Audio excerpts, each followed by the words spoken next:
Vamos colocar de pé, vamos louvar ao Senhor, vamos adorar o Senhor esta manhã. Muito bom ter essa manhã. Vamos adorar ao Senhor. Amém?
Vamos orar, vamos pedir que a presença de Deus neste lugar seja nesta manhã uma presença transformadora.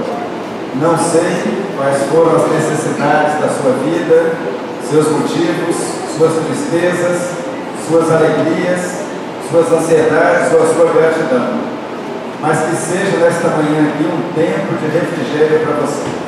Eu queria que você fechasse os seus olhos e neste momento pusesse a sua atenção, a sua concentração sobre a pessoa do nosso Deus. Vamos orar. Senhor, nesta manhã nós queremos que o Senhor receba o louvor que estamos prestando. Nós te agradecemos porque podemos estar aqui num dia tão especial, tão lindo, tão agradável como o de hoje. Fique em nossa vida, consola os corações que estão aflitos e confirma os corações que estão agradecidos.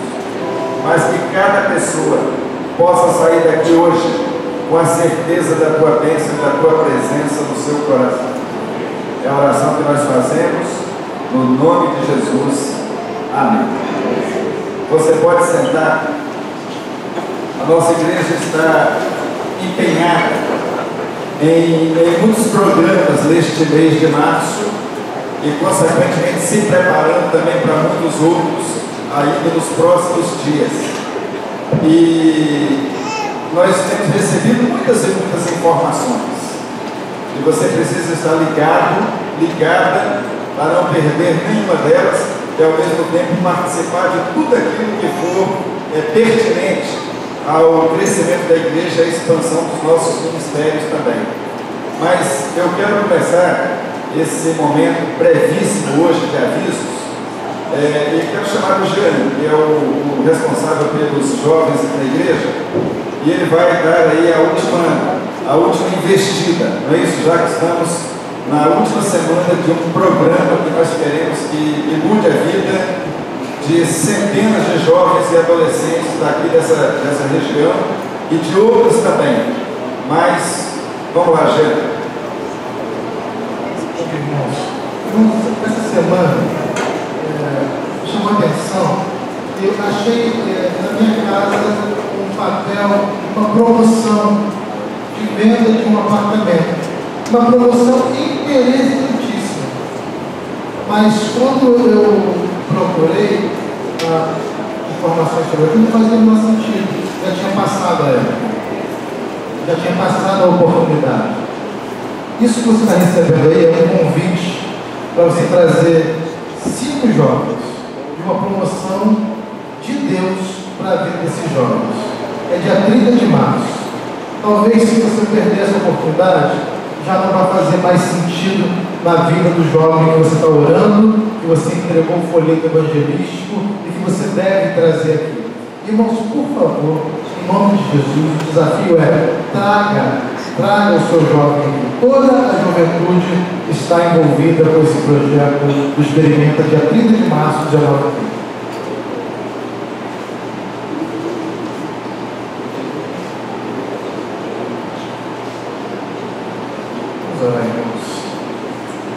Deus, nós estamos diante do Senhor e nós rogamos ao Senhor que o Senhor mesmo nos aprove nesse processo, que não é um processo, Deus, de promoção de evento, mas de evangelização de vidas que precisam ser transformadas.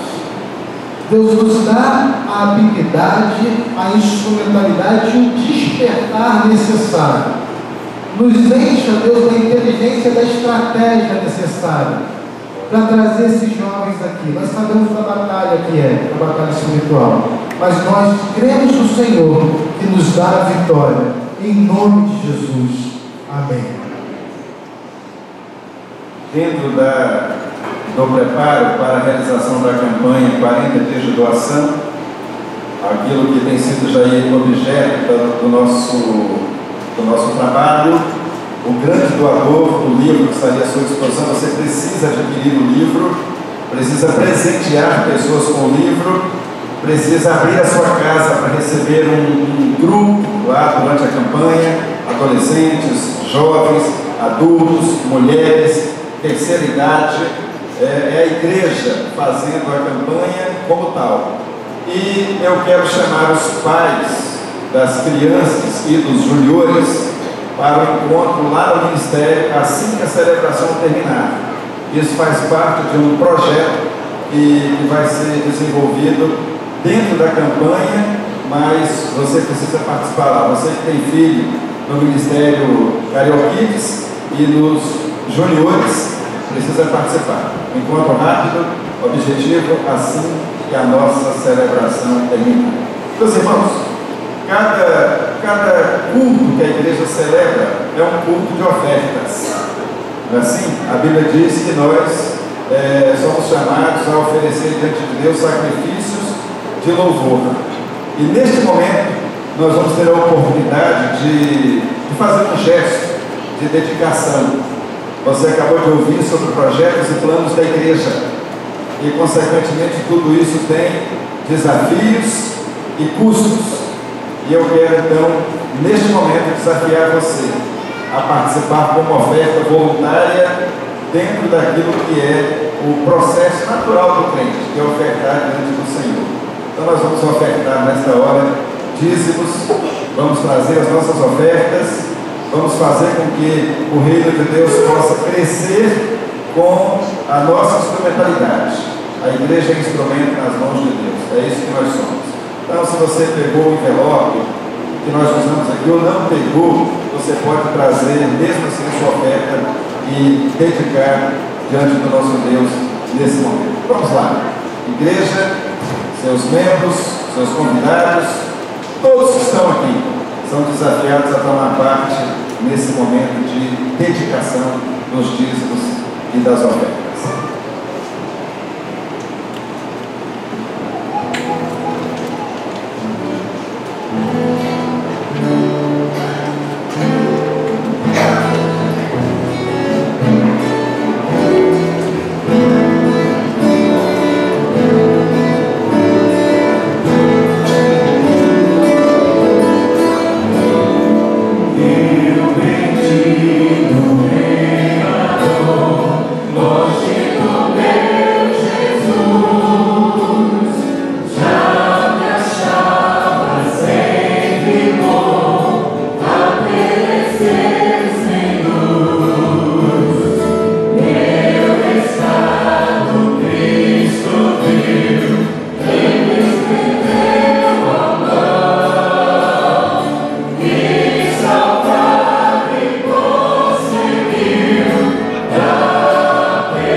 Nos aproximando do momento da palavra desta manhã. E eu divulguei nas redes sociais na semana que passou que este momento aqui hoje nós chamaríamos de momento cidadão. E você vai entender por quê, não é? Daqui a pouco, quando apresentarmos a preletora que vai nos falar hoje. Mas antes disso, eu quero dar a palavra à irmã Luci Pimenta, que ela vai dar um testemunho. Não é? Na verdade, ela não vai dar um relatório, ela vai dar um testemunho de obra social, do projeto, em rápidos minutos também. Por quê? Para que a gente possa fazer um link, não é? Com aquilo que vai acontecer depois da palavra dela. Então, cidadania. Nossa cidade. Foi a sua chegada, né? Chegou energizada, né? Tá certo. Então, deixa essa energia parada aqui. Então, olha só, para terminar assim, esse contexto, a cidade do Rio de Janeiro é uma cidade que está vivendo hoje muitos desafios. desafios de todos os níveis. E a igreja não se ausenta de realizar um trabalho de influência e de transformação. Então, a irmã Lucy vai dar uma palavra breve, depois eu venho aqui para chamar a nossa preletora desta manhã. Quando o pastor me falou eu estive procurando aqui na Bíblia um texto que nos fala muito sobre ele. Nós não vamos estar falando sobre as ações, né, dentro da área social que nós, os evangélicos, realizamos, especialmente aqui nesse momento, a Igreja Batista Carioca e Novo Rumo Essenciais. Então, lá no livro de Lamentações, capítulo 2, verso 19, usando literalmente o texto desse momento, levanta-te, clama de noite, no princípio das vigias, derrama o teu coração como água diante da face do Senhor. Levanta ele as tuas mãos pelas vidas de teus filhos, que desfalecem de fome a entrada de todas as ruas. Então eu vi aqui no final desse versículo a situação do crack na nossa cidade, né? O que nós vemos? Cidade de ruas da nossa cidade, as pessoas desfalecidas, caídas, de vários recursos de casa até aqui. Então nós estamos com essa, temos já há muitos anos, 28 anos que eu estou trabalhando na área social, sempre voltada a essa atenção. Não desanimando, porque sabemos que às vezes nós estamos apenas parecendo que estamos enxugando gelo. Nós não devemos enxugar gelo para aqui. Então, nossa igreja tem se dedicado a esse mistério da ação social. Nós temos a organização Novo Rumo Sociais, que a igreja Batista Carioca, nossa melhor parceira, nós agradecemos. Instituídas são pessoas da diversas igrejas que fazem parte e constituem a própria Novo Rumo Sociais. E nós estamos ali no bairro, na comunidade da Mangueira, chamada Passo do Telégrafo, com um projeto, atendendo 150 crianças no contraturno escolar, então, de 4 anos a 14 anos. Então, estamos ali com o nosso lema, a paz, levar a paz. Nosso estudo da comunidade para realizar o projeto, para apresentar ao edital do Conselho da Criança e Adolescente, justamente buscamos conhecer a comunidade da Mangueira, que não é a nossa área. Fomos para lá, tínhamos que conhecer a cultura do lugar e vimos que ali nós precisávamos levar a paz. Aquelas crianças e, consequentemente, a família. E também o projeto está trabalhando em cima de sonhos, porque todos nós temos o direito de sonhar. E a partir desse sonho, a criança vai sonhar. Ela pode mudar, ela também é um agente transformador daquela comunidade, da vida dela pessoal, da sua família, do seu entorno. Então, meus próximos, nós estamos ali, no Morro da Mangueira, atendendo essas crianças e temos nosso atendimento aqui na sede, também agora no Cordeiro 614, o nosso presidente Sandro está ali, e estamos atendendo aqui a população de rua, também muito forte, também, a população de rua, que nós estamos apresentando algumas formas de saída. Voltar para casa, se profissionalizar, conseguir a sua documentação pessoal, ingressar no mercado de trabalho, voltar para a sua cidade natal. Já retiramos algumas famílias do município do Rio de Janeiro, já levamos e foram os ônibus viajando 30, 40 horas de avião, tudo isso parceria. Então, Novo Rumo Sociais, estamos trabalhando em prol também da paz na nossa cidade. Domingo que vem, aproveitando a pegada da situação próxima, vamos ter a eleição da nova diretoria do Novo Rumo Sociais para o PN 2014-2016. Tudo passa muito rápido, né? Então, nós precisamos de pessoas que se apresentem para compor essa diretoria. E os próprios da diretoria, alguns já estão confirmando a continuação, nós precisamos de uma missão de um presidente. Sandro informou, já comentei também, várias pessoas que não vai poder continuar. almoçando de um presidente ou uma presidenta. Está bem na moda agora, né? Almoçar com uma presidenta, também com presidente. Então, os irmãos aí são convidados, todos podem se candidatar. Obrigado, irmão Luci. Há 15 dias eu participei de um café comunitário lá no 3º Batalhão. E lá eu encontrei a nossa vereadora. E ela me disse assim: pastor, me chama para fazer uma palestra na sua igreja. Isso depois de ter feito lá uma palestra belíssima, lá no contexto do batalhão, com várias autoridades. E, enfim, há algum tempo atrás eu ouvia o nome Marta Rocha e via na TV aquela figura lá distante, né? Com um cargo assim de alto risco e ao mesmo tempo de alto nível. E na minha concepção, tudo tem o seu tempo. Na minha concepção, é aquilo que a Bíblia diz: tudo Deus faz ao seu tempo. E nós nos encontramos naquele contexto e hoje ela está aqui.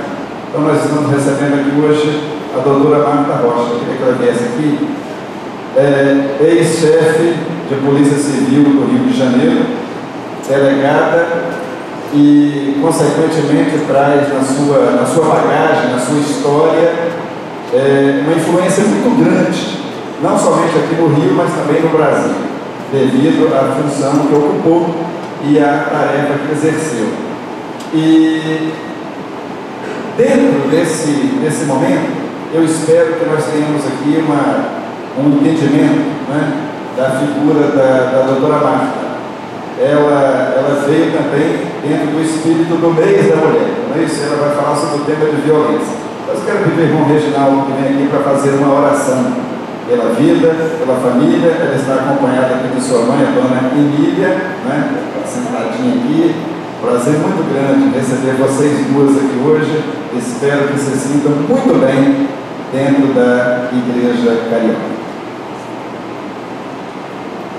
Igreja, antes eu quero agradecer ao meu irmão, para prazer muito grande estar na nossa igreja. Oremos. Amado Deus, querido Pai, nós somos gratos por mais esse dia que nos concede, por esse momento que estamos vivenciando na tua casa. Os eventos, as palestras, tudo que for dito aqui já ocorreu ao instante aqui. E que o Santo Espírito esteja a orientar a minha colega, a doutora Marta Rocha, nessa pregação. Sabemos das suas qualidades, todos os aspectos da função que exerceu, e foi muito grato, foi muito importante para todos nós, seus colegas. E a orientação do Espírito Santo que ocorra para amor, a oração que fazemos. Em nome de Jesus, nosso amado eterno Salvador. Amém. Bom, bom dia a todas e todos. Eu queria inicialmente agradecer a possibilidade de estar aqui nessa manhã, me concedida pelo pastor Washington. Queria cumprimentar de modo muito fraterno o doutor Reginaldo e sua esposa, com quem eu tive a felicidade de trabalhar como corregedor. Ele era um dos corregedores também na Corregedoria da Polícia Civil, e com seu filho também, o delegado Maurício Luciano. Eu sou Marta Rocha, tenho 54 anos. Desses 54 anos, eu tenho 31 anos dedicados à Polícia Civil. Eu queria me apresentar como uma mulher cristã. E quando no desempenho da minha função, eu segui o caminho de militância em defesa dos direitos da mulher. E quando eu encontrei o pastor, eu falei exatamente isso: pastor, não vai dar para ir na sua igreja? Eu sempre tenho na minha mente uma imagem. Uma mulher, quando se ajoelha para orar, ela na verdade ora em primeiro lugar pelo seu filho, pela saúde dos seus pais, pelo sucesso do seu marido, pelo fortalecimento do casamento da sua irmã. Lá depois do 15º pedido de reflexão, é que ela talvez faça um pedido para si própria. Então, quando eu me disponho a vir aqui, na verdade eu quero falar de um sentimento e de de uma situação que atinge diversos segmentos da sociedade civil e que atinge as mulheres em todo e qualquer momento da sua idade. Na verdade, eu estou falando aqui da violência contra a mulher. E esse fenômeno da violência é um fenômeno que não acontece na rua. Eu não estou falando aqui de alguém que me deu uns barrão e levou a minha carteira. Eu estou falando aqui de alguém que é agredida dentro de casa, logo aquela frase que diz lar doce lar, para muitas mulheres é uma frase mentirosa. E as mulheres, para a agressão à mulher, eu costumo dizer que é um fenômeno democrático, porque ela atinge as jovens, as idosas, as bonitas, as feias, as escolarizadas e não escolarizadas, qualquer que seja a sua condição financeira e qualquer que seja o seu sentimento religioso. E por que as mulheres são agredidas? Aí nós podemos pensar nas frases que são ditas e que nós repetimos e não refletimos sobre aquilo que repetimos. Briga de marido e mulher, ninguém mete a colher. Eu não sei porque estou batendo, mas ela sabe o que está apanhando. O tapinha não dói, diz essa música que nós nunca deveríamos cantar. Alguém disse, um escritor famoso, que todas as mulheres gostam de apanhar, desde que sejam normais. E a mais mal criada de todas, que diz: prendam suas cabritas, porque meus bodes estão soltos. Logo, há um jeito de criar as meninas e um jeito de criar os meninos. Quando nós estudamos a psicologia infantil, nós vamos verificar que as meninas, elas estão brincando com a boneca, de panela, na cozinha. Hoje tem uma cozinha moderna, que a gente empurra e leva para qualquer lugar, mas é uma cozinha. As meninas, ainda que no computador, elas estão nos jogos em que de alguma maneira elas estão cuidando do outro. Se nós olharmos o espaço que as meninas ocupam no momento da sua brincadeira, a gente vai ver que as meninas estão no cantinho do seu quarto, no canto da sala. Enquanto isso, os meninos estão jogando bola, estão pulando pique, nos jogos do computador, fazendo disputas. Logo, nós, mulheres, fomos criadas para cuidar. E os homens foram criados para conquistar, para vencer. E é nesse contexto que surge a violência contra a mulher. As pessoas que têm um pouquinho mais de idade, como eu, vão se lembrar de um antigo cantor de bolero chamado Lindomar Castilho. Lindomar Castilho encantava as mulheres com a sua música. Lindomar Castilho mata sua esposa com 6 tiros ao vê-la saindo de uma boate, onde ela também era cantora, acompanhada de um homem que nada tinha a ver com ela, que lamentavelmente estava ao lado dela no momento que ele saía, que ela saía do seu trabalho, porque ela era, como ele, uma cantora da noite. Esse homem mata essa mulher com 6 tiros, por ciúme, se sentindo traído, embora já com 6 meses de separação, e os advogados de defesa alegaram que essa mulher poderia ter praticado uma traição ou um adultério. E aí alegaram a legítima defesa da honra. Quando a gente pensa em lei penal, a gente vai se lembrar que o Brasil não tem pena de morte. E que ainda que aquela mulher estivesse praticando um crime de adultério, a pena que teria sido dada a ela era a pena de prisão. Mas aquele homem deu a ela o seu veredicto da pena de morte. E o que fazia uma mulher quando era agredida? Comparecia à delegacia e, lamentavelmente, nós, policiais, teríamos muita dificuldade de fazer o registro. Eu digo que nós, policiais, não somos do planeta Marte nem de Vênus e do planeta do amor, como disse. Nós somos fruto dessa sociedade que é injusta e não é solidária. E E o que acontecia com essa mulher?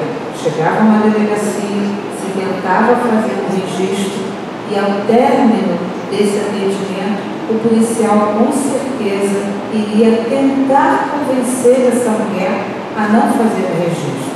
Já pensou o que vai acontecer com a senhora? Como é que a senhora vai sobreviver? Qual vergonha que seus filhos vão passar?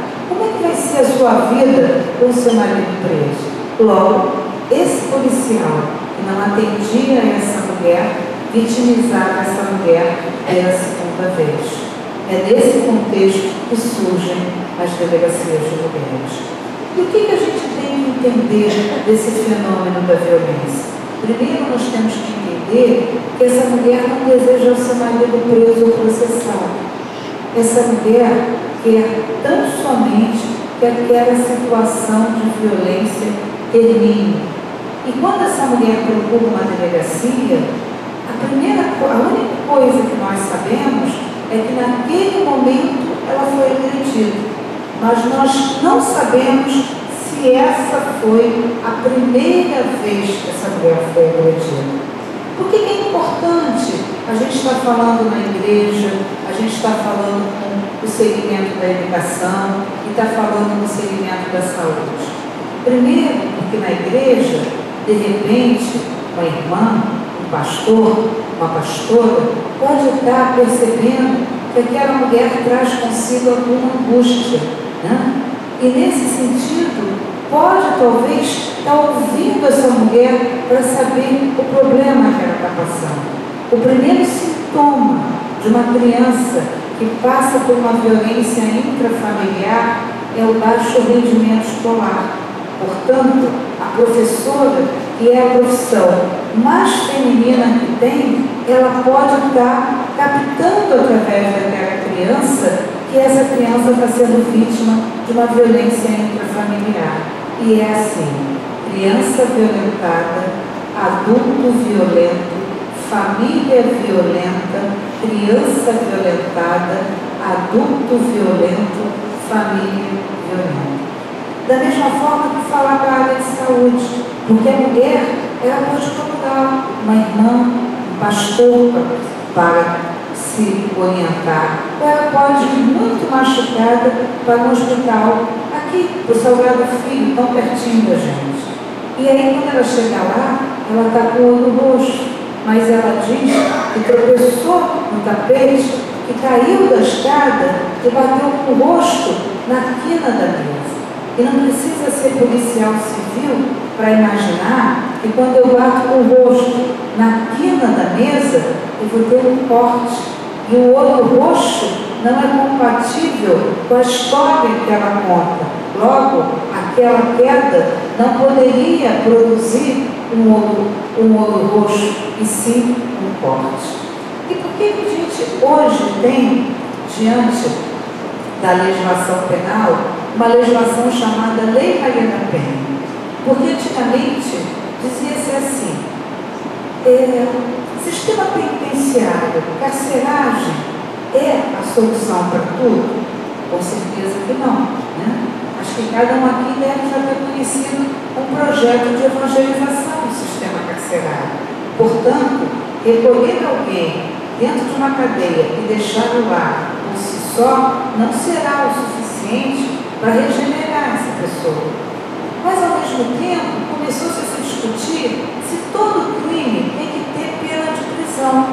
E aí se discutiu que havia alguns crimes que talvez fosse melhor não ter pena de prisão. Talvez o pagamento de uma multa, a prestação de um serviço. E aí, nesse contexto, surgiu a lei dos juizados especiais. E bater em mulher, agredir a mulher, era alcançado pela legislação do juizado especial. Ao final, o que faziam os juízes? Decretavam o pagamento de uma cesta básica. Então, eu atendi uma senhora na minha delegacia, lá em São Gonçalo, e ela disse o seguinte: ela fez um registro, nós concluímos esse registro foi encaminhado para o juiz, e no final, o homem foi condenado, digamos assim, ao pagamento de uma cesta básica. Ele chegou em casa, disse a sua mulher: pega o dinheiro da sua faxina, compra a cesta básica, leva na creche e não esqueça de dizer que o seu marido mandou. Logo, o pagamento da cesta básica é a banalização e a mercantilização da violência. Aí, as mulheres organizadas, as mulheres que tinham conhecimento jurídico, apresentaram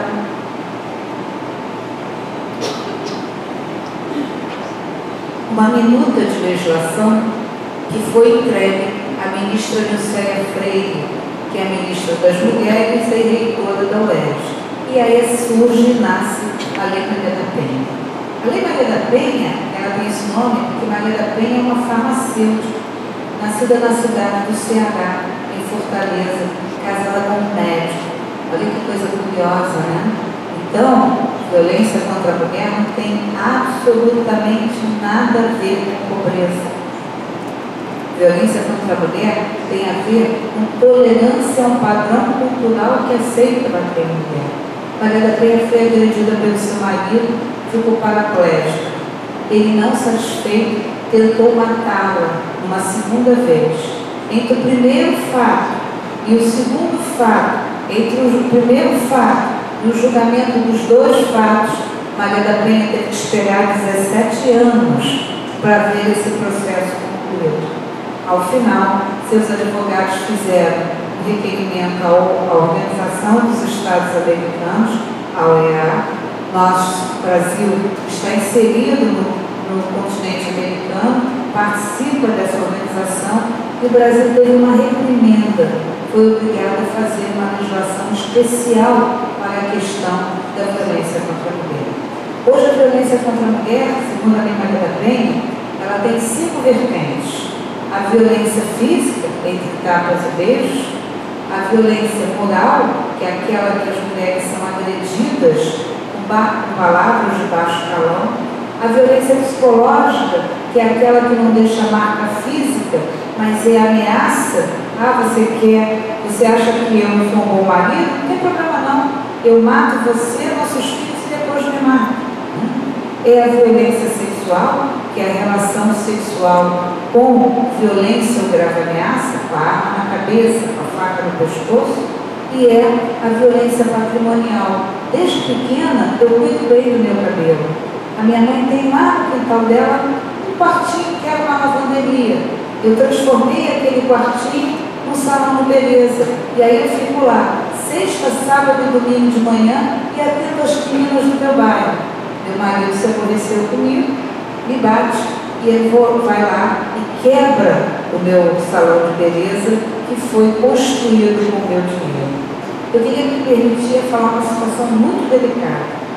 Eu estou vendo muito vovô, muita vovó aqui, muitas senhoras, muitos jovens, que é falar da violência sexual praticada contra crianças. A violência sexual contra a criança é praticada por conhecido. E conhecido não é aquela história do fuscão drogado que para na porta da escola e sequestra uma menina de 8 anos. Conhecido é aquele que está no entorno da família. É o vizinho, tá? É um membro da família, é um primo mais velho, é um conhecido. E eu, que sou papai, mamãe, eu, vovô, vovó, eu tenho que ter atenção para a minha criança. Tenho que ver se meu filho não chega em casa com pequenos objetos. Se a minha filha um dia não chega em casa com uma canetinha, outro dia com uma presilha no cabelo. Porque esse tipo de coisa é uma abordagem que é feita às crianças. Eu tenho que saber onde o meu adolescente está indo. Eu tenho que estabelecer a hora do meu adolescente chegar. Eu tenho que abrir a mochila do meu filho e da minha filha. Eu tenho que mexer no armário do meu filho e da minha filha. Eu tenho que ficar atenta se o meu filho e a minha filha vivem todo o tempo trancada dentro do quarto do computador. Porque hoje, no mundo da informática, a abordagem a esses adolescentes é feita através do computador. Então eu tenho que saber qual é a página que meu filho e a minha filha estão consultando, né? E aí um dia uma senhora falou para mim assim: mas doutora, meu filho vai reclamar, minha filha vai reclamar. Fala para ele que foi a Marta Rocha que mandou, porque é verdade. Da mesma forma, ninguém se apresenta para droga com 18 anos de idade. A abordagem para droga é com 12, 13, 14 anos. É só passar na Avenida Brasil e ver, como a nossa companheira que me antecedeu aqui com esse belo projeto na Mangueira, e ver a idade daquelas pessoas que estão ali, e ver a gravidez na adolescência, e ver aquelas meninas usuárias independentes de crack, grávidas, provavelmente sem saber até qual é o responsável por essa paternidade. Então, a vida em delegacia de polícia me fez conhecer o preconceito e a desigualdade, porque ninguém vai a uma delegacia para dizer que seu filho passou no concurso público, que sua filha está noiva e vai casar. Eu vou para a delegacia para falar da fragilidade e das mazelas da vida em sociedade. E a Lei Maria da Penha, ela dá esse resgate à mulher. A Lei Maria da Penha, ela permite, por exemplo, a medida protetiva, que é o caso da mulher que apanha e, se permanecer em casa naquela situação, pode vir a falecer, porque é a pequena lesão, o empurrão, o puxão de cabelo, beliscão, as lesões, a agressão vai se, a agressividade, corrigindo, vai intensificando, a lesão grave, a ameaça, e se eu não interromper esse ciclo, eu posso ter o resultado de morte.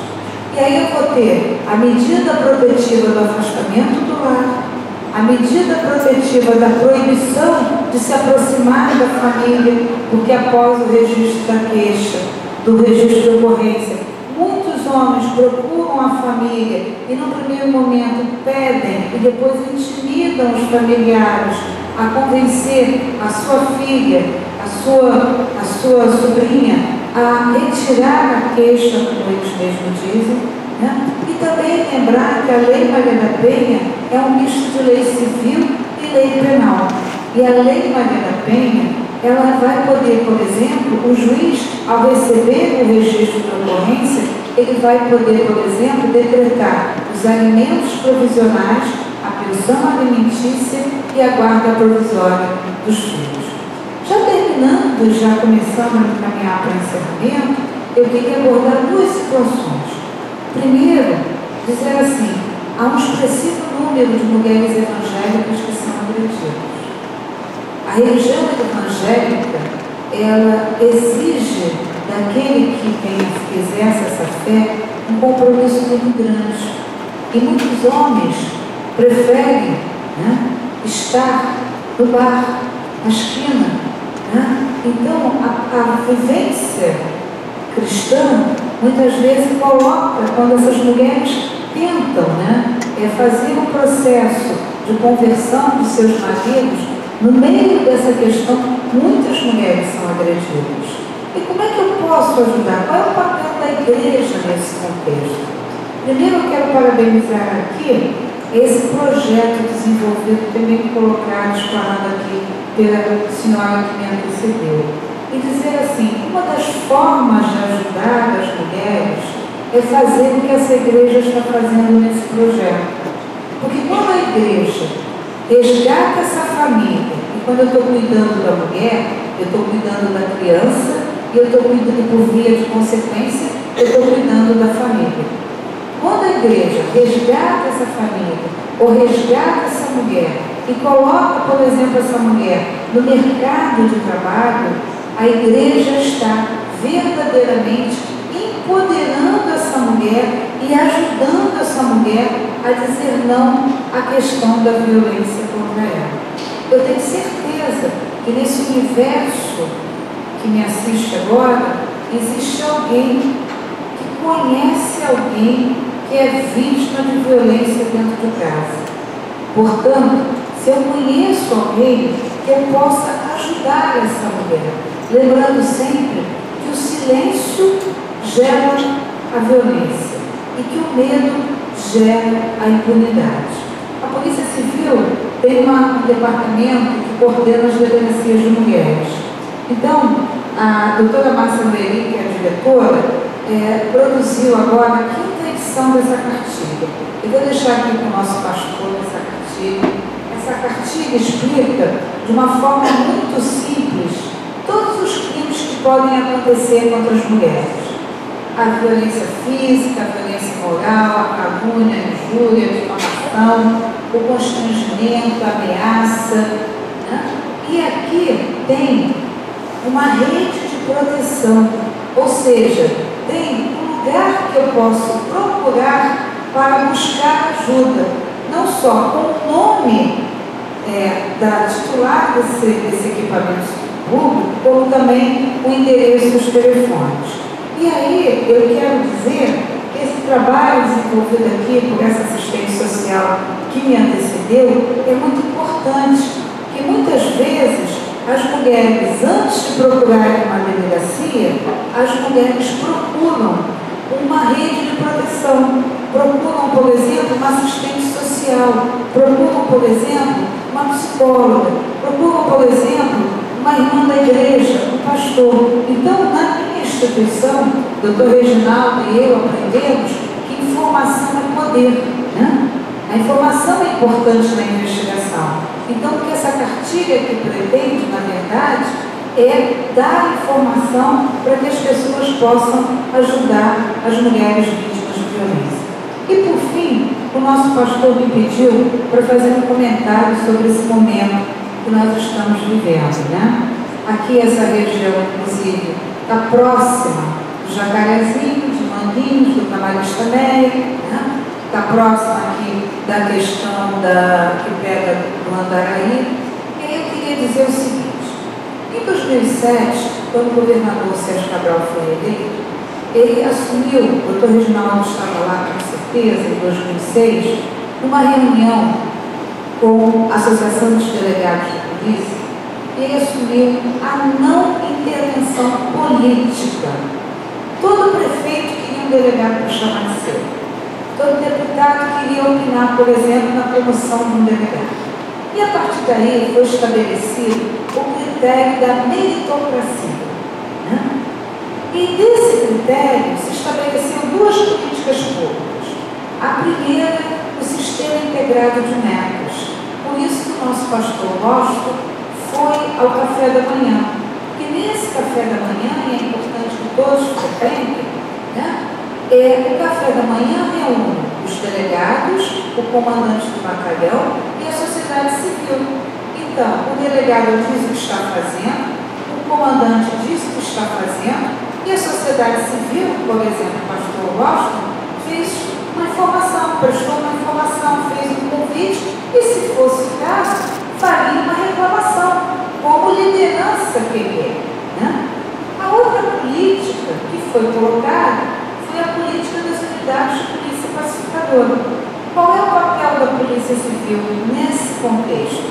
A Polícia Civil não só ajuda no momento da ocupação, como também investiga e prepara os inquéritos policiais que vão gerar os mandados de prisão que permitem prender e apreender os adolescentes infratores, prender os maiores e apreender as armas e as drogas, né?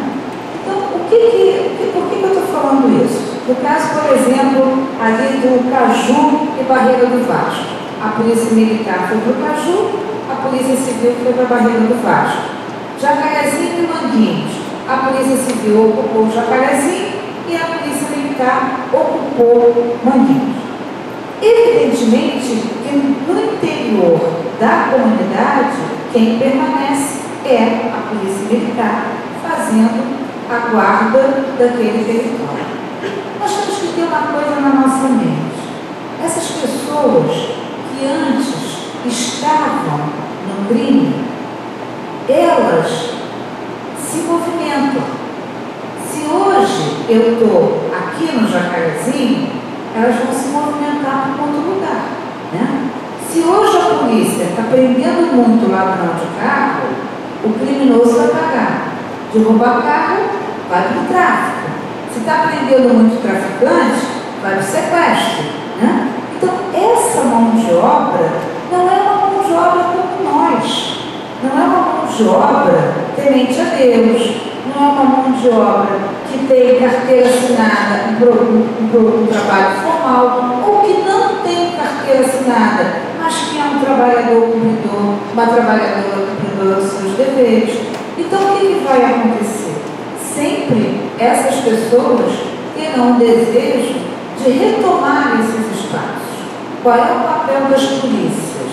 Se organizar para evitar que essa retomada aconteça, né? E qual é o papel da sociedade civil?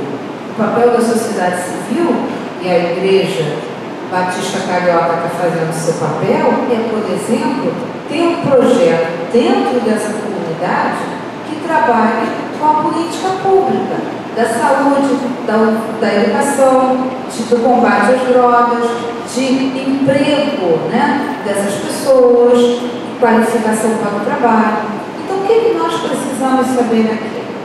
Nós precisamos saber que há um compromisso. Eu nem tenho autorização para falar isso, mas me permita falar após ter exercido 3 anos como chefe da Polícia Civil, conhecendo o nosso secretário José Mariano, pessoa, uma liderança firme e honrada, e conhecendo o nosso governador Sérgio Cabral, uma pessoa, uma liderança firme e honrada. Não há possibilidade de retrocesso desse processo. Não há possibilidade. E as forças policiais, no seu tempo, darão, assim, irão enfrentando dia a dia os seus problemas, né?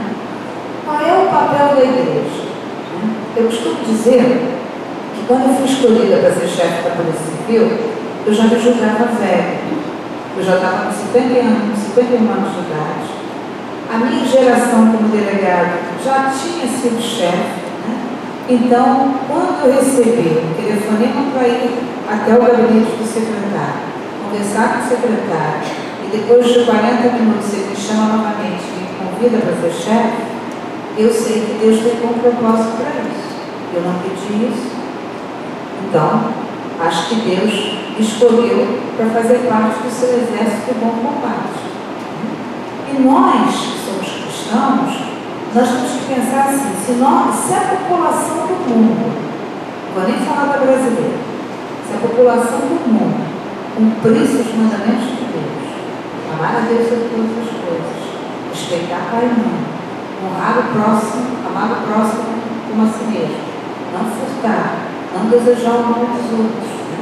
Não desejar a mulher companheira, não haveria necessidade de polícia, nem como disse o senhor, que faz parte aqui do grupo vocal, para mim, nem de lei penal.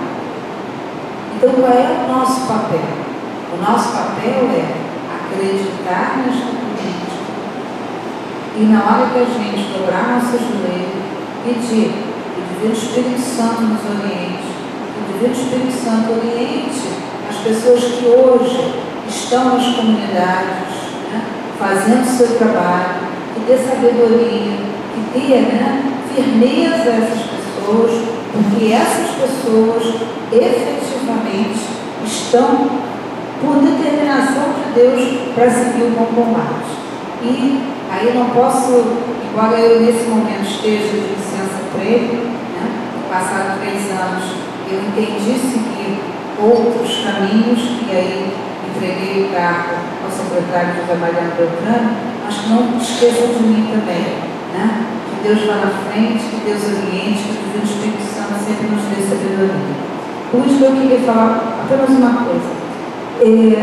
Normalmente, quando eu termino uma palestra, as pessoas muitas vezes gostariam de falar, mas querem um momento, né, mais íntimo, para às vezes expor um caso mais delicado. Então, quem quiser me perguntar alguma coisa de uma maneira mais discreta, né, mais delicada, pode me encontrar no Facebook. Não sei nem se é pertinente, pastor, desculpe se eu não estou sendo pertinente. o delegado Marta Rocha 2, né? Lá a gente está sempre conversando e orientando. É delegado Marta Rocha 2, porque o primeiro bateu 5.000 pessoas e já tem que abrir o segundo. Então, entra lá, delegada Marta Rocha 2, teve umas 2, 3 pessoas gentis que fotografaram. Se quiser fazer a gentileza de colocar lá, eu vou agradecer. Obrigada, foi uma alegria, um presente de Deus estar aqui com vocês nessa manhã. Muito obrigada.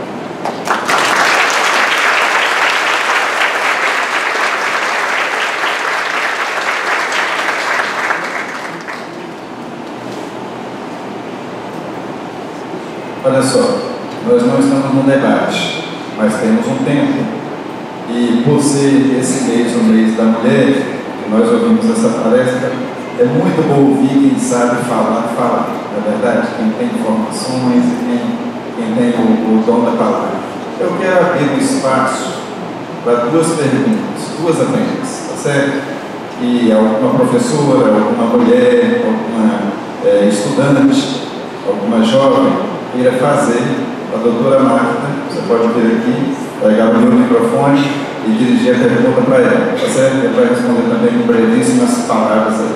Então, 2 mulheres, quero fazer uma pergunta para a doutora, tem essa oportunidade agora.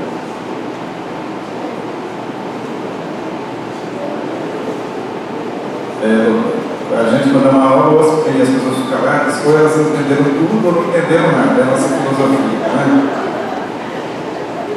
Meus irmãos, não havendo, então nós vamos. Prazer uma vez. Prazer te ouvir. E as suas palavras, né, vão tocando aquilo que a gente está vivendo. Então, eu imagino que seja em vários papéis que todos nós temos, a palavra vai e toca exatamente. E uma fala sua, eu anotei, eu achei muito pertinente, eu nunca tinha visto essa realidade, que o silêncio gera a violência e o medo gera a impunidade. Então, assim, eu tenho uma informação dentro da minha área profissional, eu sou psicóloga e terapeuta de família e casal há 20 anos. Eu me lembro que uma vez eu fui no congresso e o evento era sobre a violência oculta da família. E eu fiquei muito chocada como evangélica, porque há uma pesquisa dizendo que uma média, uma porcentagem muito grande de abuso sexual é realizado nas famílias evangélicas, nas famílias cristãs. Porque é um crime, uma violência que é livre de qualquer suspeita. Ninguém vai imaginar que um pai que faz uma oração tão bela num momento, né, de uma celebração a Deus, vai cometer uma violência dessa. Então isso mexeu muito comigo. E como eu tenho acesso às famílias evangélicas, eu tenho feito isso, para que o silêncio não gere essa violência.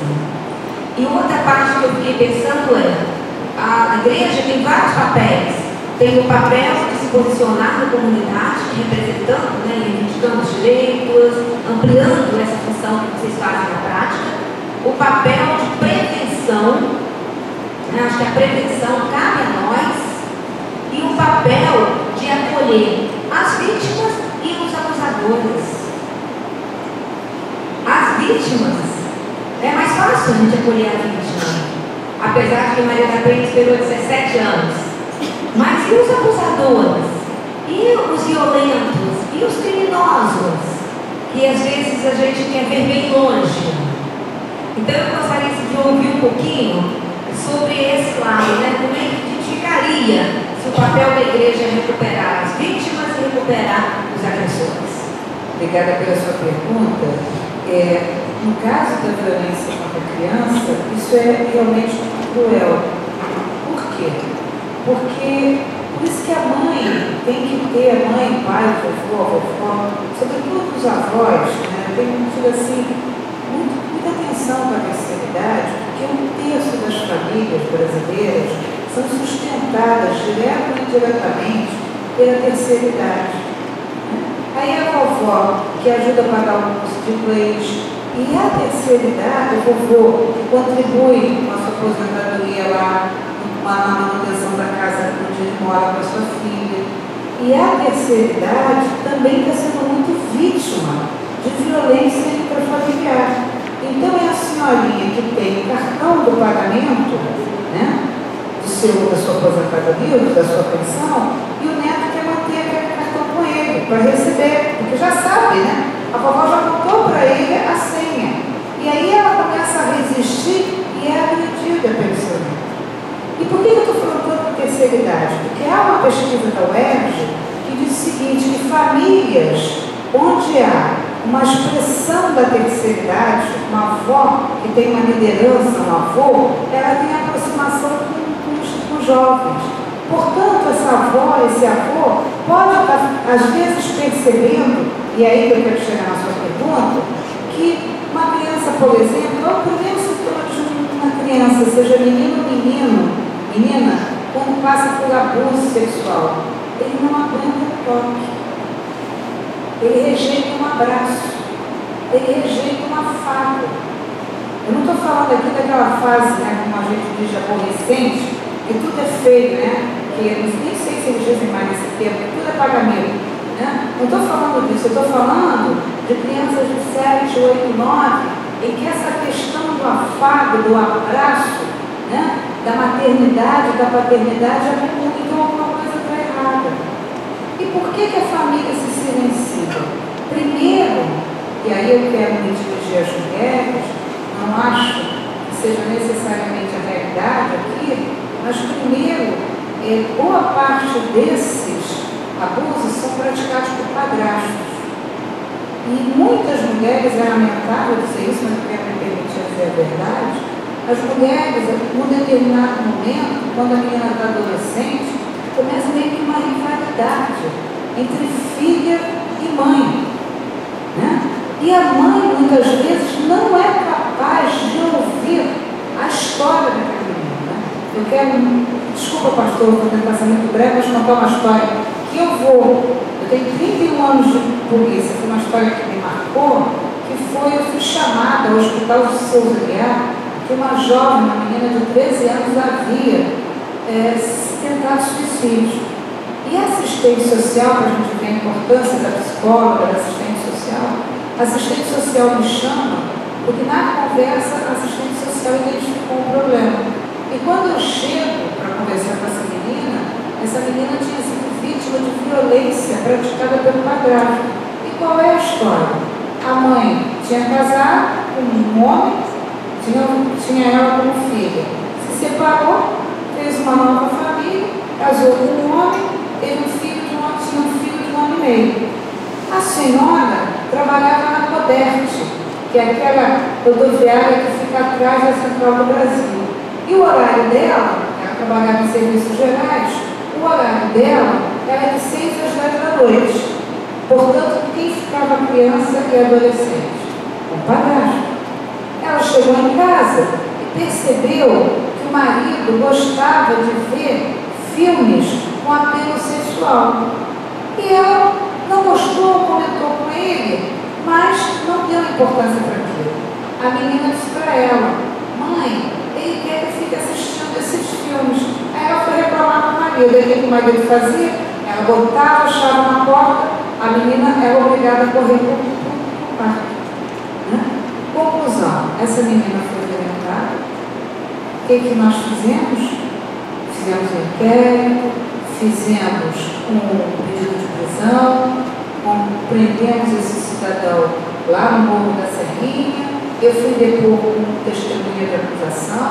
Ele foi condenado a 8 anos de prisão, mas nada, absolutamente nada, vai tirar da cabeça dessa mãe a sua angústia e do coração dessa menina uma questão que ela não precisava passar.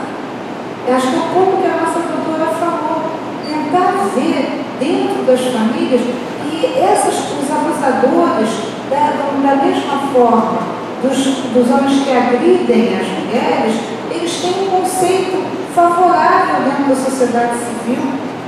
O marido da Maria da Penha é médico. Eles têm conceito favorável, eles estão bem empregados, eles são responsáveis no seu trabalho. Né? E na questão dos abusadores, né, eu acho que nós temos que trabalhar mesmo. questão da violência física, da violência sexual, eu não conheço. Conheço alguns programas como o Estado de São Paulo. O Estado de São Paulo tem uma carceragem, um presídio específico para abusadores. Eles não são misturados com outros presos, né? No caso da violência física, há, na verdade, um trabalho de responsabilização dos agressores, que é isso que a nossa doutora colocou.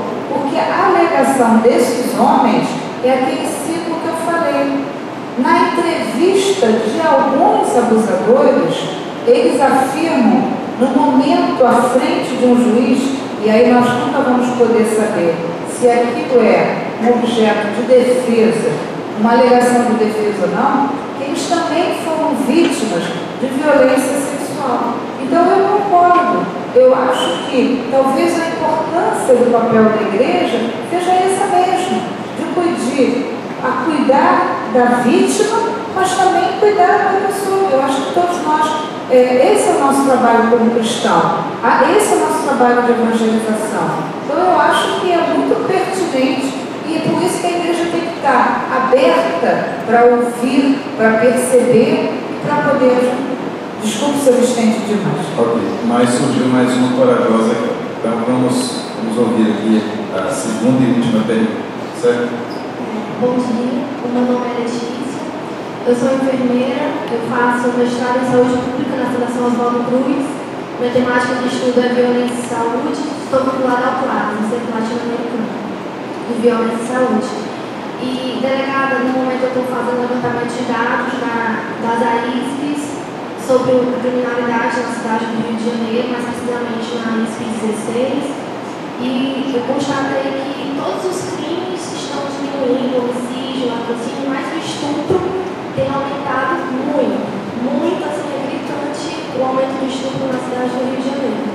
Eu queria que você comentasse um pouco sobre o que você relaciona esse aumento de estupros e queria que você comentasse sobre a questão daquele estado das queixas das mulheres na delegacia, que é muito comum que as mulheres vão ter coragem de denunciar, de fazer a abertura de fazer os POs, mas depois se arrependem e querem fazer essa retirada da queixa e sobre as queixas que não podem mais ser retiradas. Obrigada pela sua pergunta. Eu queria sugerir que você consultasse o Instituto de Segurança Pública aí da sua pesquisa, que é o dossiê Mulher, que há todos esses dados que com certeza serão úteis, né, na sua pesquisa. A ISP 16 é a área do complexo do Alemão, tá? É a área que vai pegar em Penha, Olaria, Ramos, né? Nós percebemos que depois da ocupação há um aumento do número de denúncias de violência contra a mulher, sobretudo violência física. Quer dizer o quê? Que a ocupação chegou e os homens podem bater na mulher? Claro que não. Quer dizer que as mulheres não são vitimizadas pela segunda vez. Antes elas não podiam ir à delegacia porque o traficante não deixava. Agora elas podem ir à delegacia. Por isso que eu, antes de sair, inaugurei a delegacia do Complexo do Alemão, a 45, e inaugurei a 11ª DP na Rocinha, porque, eu não sei se os senhores conhecem a cidade de Duas Barras. Duas Barras tem 8.000 habitantes. O Alemão tem 110.000 habitantes e não tinha delegacia. E Duas Barras tem delegacia desde 2000. Então, para a gente ver que ali aquela comunidade precisava. No tocante, e dentro dessas delegacias, dessas duas comunidades, nós colocamos um núcleo de atendimento à mulher. Por quê? Exatamente porque sabemos dessa questão. Primeiro flagrante lavrado pelos policiais, legal, primeira prisão feita pelos policiais civis do Complexo do Alemão, estupro de vulnerável, ou seja, de criança e adolescente. Uma recente mudança da legislação ampliou o crime de estupro. Antigamente a gente tinha o estupro e o atentado violento ao pudor. Vou tentar falar isso da maneira mais educada. O estupro é o ato libidinoso, que é a conjunção carnal. A relação típica, a relação conjugal típica entre o homem e a mulher. O atentado violento ao pudor é o que não é a relação carnal, diferente da relação típica de homem e mulher. Todo mundo já sabe o que é. Então, o que aconteceu? A legislação colocou dois crimes num único modelo, que eu chamo de estupro. E aí o estupro vai do beijo roubado, como diria meu pai que está no céu, né, até a relação sexual propriamente dita. Então aquela coisa de beijar a força uma mulher, hoje, isso é crime de estupro passível de pena de prisão em flagrante e prisão preventiva. Então tem que ter muita atenção com isso. Então o que aconteceu? Acontece aí duas coisas. Primeiro, esse leque, né? Na verdade, os indicadores estão somando dois crimes que antes eram vistos separadamente. E segundo, é a confiança da mulher na política pública e o fortalecimento que a gente fala do empoderamento da mulher. Então, eu digo assim, se de um lado nos assusta a gente tem que combater o estupro, mas antes eu prefiro saber está lá o registro policial do que não está o registro policial. Porque se está o registro policial, eu dou possibilidade ao delegado de polícia de investigar e de passar essas informações, por exemplo, ao comando da Polícia Militar, para que a Polícia Militar, por exemplo, redirecione o patrulhamento para um lugar ermo, por exemplo. Há uma pesquisa feita pela ministra Lucélia Freire, ela fez uma pesquisa nacional e ela pediu às mulheres que mandassem, que dissessem o que as mulheres mais desejavam na sua vida. Sabe o que as mulheres pediram? Iluminação entre o trajeto de casa para a escola e da escola para casa. O que essas mulheres, na verdade, estavam preocupadas? Estavam preocupadas com seus filhos. E iluminação é isso. E aí eu quero dizer que ninguém tem que andar colado na parede. Tem que andar perto da calçada. E se sentir, de alguma maneira, correndo perigo, seja de ser furtada ou de achar que pode ser vítima de uma violência física ou sexual, por favor, grita fogo. Não grita socorro, porque fogo, todo mundo vai ver o que é. Não derra fogo. É isso que a gente tem que fazer. Lá na cidade de Recife, as mulheres, numa reunião, numa situação, numa área que estava acontecendo estupro, elas passavam a andar com um apito, né? Então, na hora que elas se sentiam qualquer problema, elas apitavam, porque há uma pesquisa que diz que quando você grita fogo, quando você diz, vou chamar a polícia, as pessoas fogem, param e fogem. Então, na verdade, é isso. E a desistência, né, querida, é aquilo que eu já falei. As mulheres não querem ver seus maridos presos ou processados. E nós não temos absolutamente que intervir nisso. Se ela deseja ou não manter o seu casamento, se ao término, por exemplo, de um momento de apoio familiar, elas resolvem, embora tenham sido agredidas, reconstruir seu casamento, nós não temos absolutamente o direito de intervir nisso. Porque só temos que fazer duas coisas. Primeiro, exigir da polícia e da justiça que essa moça, que essa mulher possa viver em segurança na sua casa. Segundo, cobrar por ela para que ela e sua família sejam felizes. É isso. Né? E quando a polícia intervém, essa relação que estava conturbada, ela via de regra, ela melhora muito. É por isso que ela volta para a delegacia e pede para retirar a queixa. E por outro lado, né, tem que lembrar que mesmo ela chegando na delegacia e dizendo não quero mais dar continuidade a esse processo, o delegado não arquiva esse processo. O delegado pega esse inquérito e manda para o juiz. Quem vai decidir se vai arquivar ou não aquele inquérito é o promotor e depois o juiz. O delegado, mesmo a mulher, chegando para mim dizendo, doutora, por favor, pelo amor de Deus, arquiva, guarda isso numa gaveta. Ninguém vai fazer isso, tem que mandar para a justiça. Obrigada, desculpe se eu falei demais, pastor. Muito obrigado. Permaneça aqui um pouquinho. Nós queremos lhe dar um presente. Né? Que presente que vamos dar para um delegado? Uma arma nova? Talvez. Né? Então, quem sabe seja esta. Marta, aqui na Carioca nós aprendemos e vivemos que a adoração é um estilo de vida. Não é apenas estar aqui coletivamente, cantando louvores, e chegando mais perto de Deus e sentindo a presença do Espírito. É o estilo de vida onde estivermos. E o nosso desejo, né, que essa palavra, que essa arma ilumine o seu caminho todo o tempo que você estiver adorando a Deus, servindo aonde você estiver. Com certeza, os propósitos de Deus estarem sendo realizados.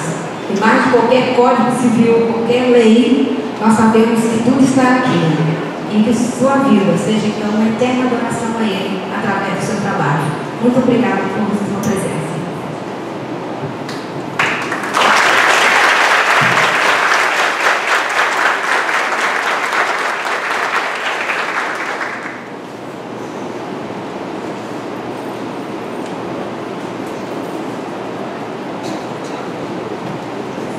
Meus irmãos, nós estamos terminando a celebração e quero agradecer muito a presença da doutora Marta Rocha aqui conosco.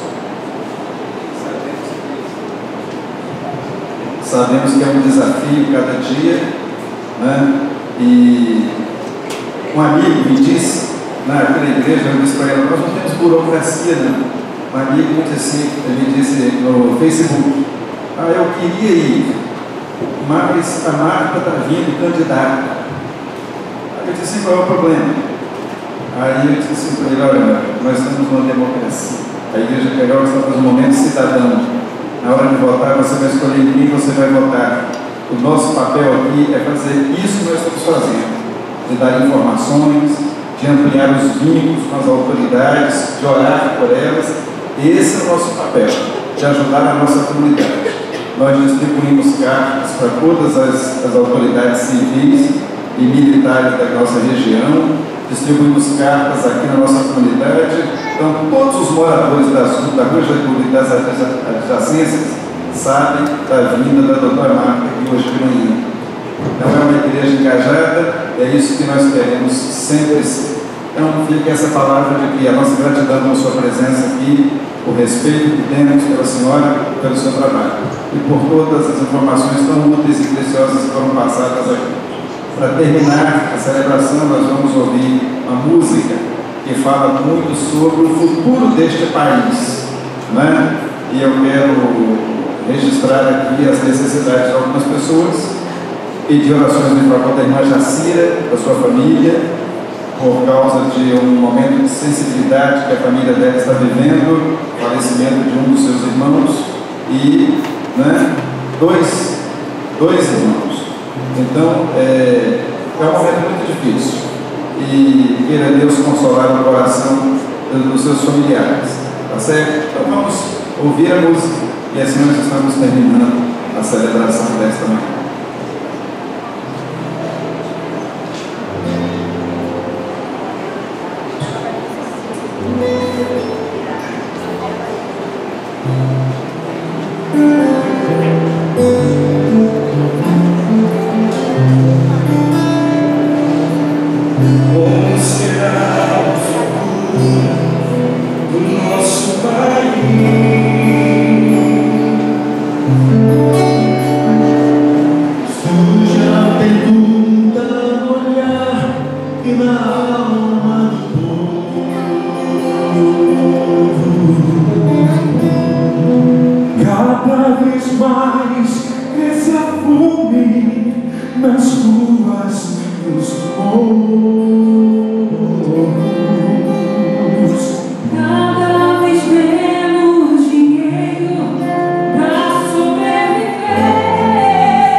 E na vez